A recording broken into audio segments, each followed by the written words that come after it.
Well, hello. I'm looking at a few verses, and I'm not going to dig too deep into the verses, but I will give you the verses where I use. I'm looking at Luke 12:19 at the very beginning. It's where this rich man, basically Jesus was telling a parable, and I'm highlighting the word Mary. Merry. I was inside tonight looking at YouTube and looking at Facebook, and I noticed there was a lot of Mary things that was going on. And I just thought, well, I remember there was a verse in the Bible about somebody that was Mary. And in this verse right here in verse 19 was the one that I was looking at. Listen to what verse 19 says. Luke chapter 12 and verse 19. And I will say to my soul, now this is the rich man that has tore down his barns and he's going to build bigger barns. And then in verse 19 it says, and I will say to my soul, soul, thou hast much goods laid up for many years. Take thine ease, eat, drink, and be merry.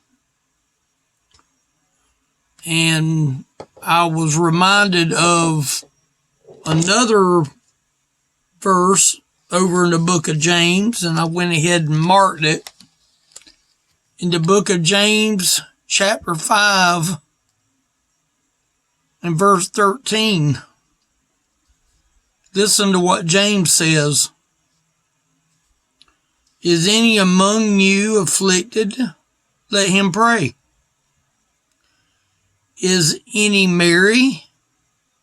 Let him sing psalms. There's a lot of people that love to sing.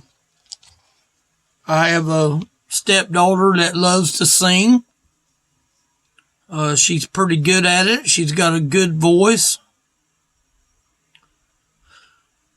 If I flip over to the book of Proverbs, there's another verse I want to read to you. Proverbs 15 and verse number 13, it says, a merry heart maketh a cheerful countenance, but by sorrow of the heart the spirit is broken. Now, that word merry is only used in the Bible like 29 or 30 times, I believe. And then there was another one that was over here in 1 Kings. 1 Kings chapter 4 and verse number 20. 1 Kings chapter 4 and verse 20. Listen at this verse. Judah and Israel were many as the sand which is by the sea in multitude, eating and drinking and making merry. I really sort of thought that it was sort of a little strange that no more times than this word is used. One was used in the story of the parable. And there was a lot more places it was used. It was used where the prodigal son went off and the daddy had the fatted calf killed and said, let us make merry. And even the son, I think it said, you never gave me a party and to make merry with my friends. See, there's a lot of other places where this word is used. But I looked up that word merry in the dictionary. And that word merry means cheerful and lively. And I thought, I could agree with that. very few people that I see that sings on YouTube and different social media, they enjoy singing. It's a release for them to be able to sing. And when they're good at it, a lot of people watch them. A lot of people get a lot of good enjoyment out of listening to someone that can sing very well. Then we read in the book of James where it talked about singing, making merry, singing a song. And then in Proverbs, we see here where this verse here mentions sorrow. And I just happened to leave it on this same page right here. It says in chapter 15 and verse 13, a merry heart maketh a cheerful countenance, but by sorrow of the heart the spirit is broken. Now, them words do mean cheerful and lively. You know, I think of the word joy. I think of the word joy. It makes me happy when I get to see someone that I enjoy seeing. It brings me a certain amount of pride, of humility, to hear someone sing a song. I think of the word joy. There's a lot of gospel music that I enjoy, that I like to hear.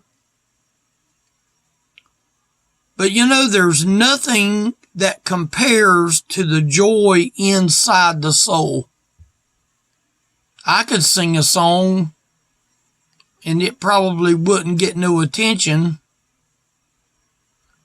but having joy inside the soul is the Mary that I want to know that is true in my life.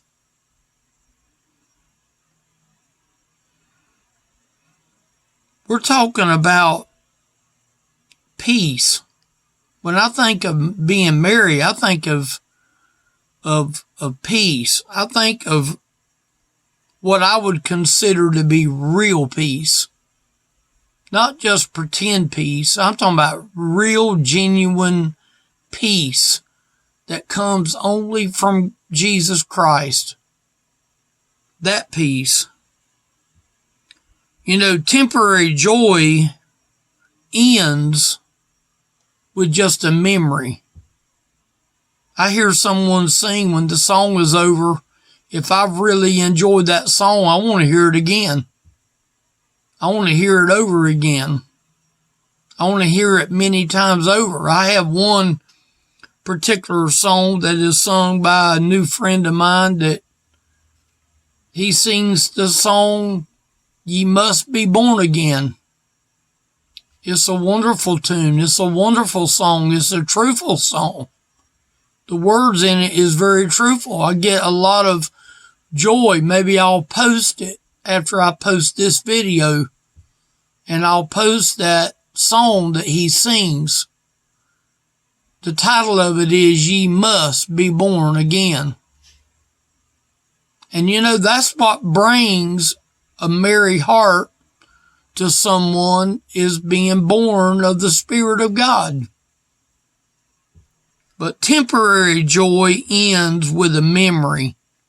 When the song is over and you start closing up the cases and you start wrapping up the mic cords and you unhook all the equipment and you shut everything down and all the labor it takes to walk out with all the stuff that you had to set up, and the music is over and you go back to your regular life that you have.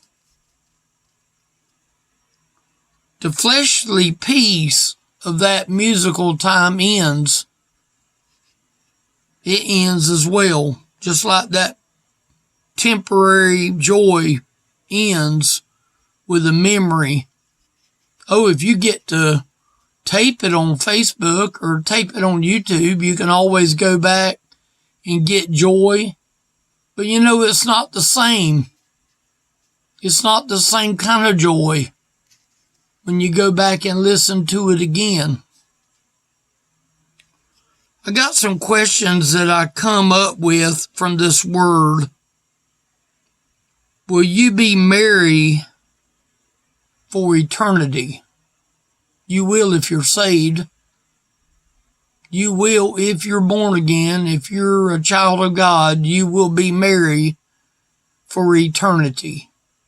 But a lot of people will not experience that eternity because they won't know the Lord. They won't know Christ. What makes you merry? Is it the flesh? Is it just joy in this life? Is it fun in this life? Remember the verse that we read, I think, in the book of Luke, where the rich man tore down his barns and he's going to build better barns, bigger barns, and I can say to myself, eat, drink, and be merry. He had no clue of what was going to happen to that man after his life was going to be called out. What makes you merry? To many, it's a high. You know, I enjoy singing when I sing a song that I know and that I know the words to. The one song I love to sing along with is What a Day That Will Be, When My Jesus I Shall See. I can sing that song. I'm not usually too ashamed of singing that song because I believe the words in that song. It's not just a rush. It's not just a high. I do believe that I will see the Lord one day. I don't know when. Would I like to see him today? Yeah.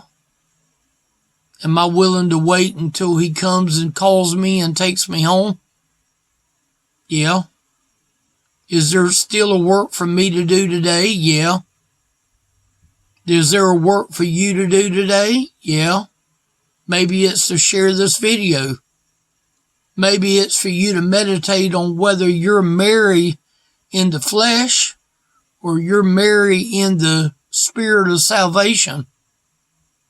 That's a question only you can answer. Too many, it's a high rush that leaves you empty. On that day, it will all be over. The rush will be over. If you don't know Jesus, your rush is going to be over. I don't care how well you get to play the guitar. I don't care how well you sing. The rush will be over one day. And if the rush is over, then there's no more joy that you'll have. Don't miss out on something that gives you an eternal rush and an eternal joy that only Jesus can give. He's the only one that can give you that rush. And it will last for eternity. But if you're out here tonight and you don't know him, then the first thing you have to do is you have to know who he is. You know who has to be the author of you being merry, and that's the Lord Jesus. If you're listening to my voice today, please do not just pass this off and think that it's not a big deal. You know, the devil would love for you to let this just be a rush and just go right past and you not listen to any of the words. But I would pray that you would listen and you would hear and you would examine that merriness that is in you. If you've got that merry heart that is only in the flesh, then you're going to be let down on that day, one day. And you will be reminded of the decision that you made by letting this message go by. If this has been a blessing to you, share it. elderlyministry.com is the website. you're welcome to give me a call. There's a number there on the web that you can use. I'd love to talk with someone that maybe might have a question or might just need a little encouragement, whatever. Thank y'all for listening.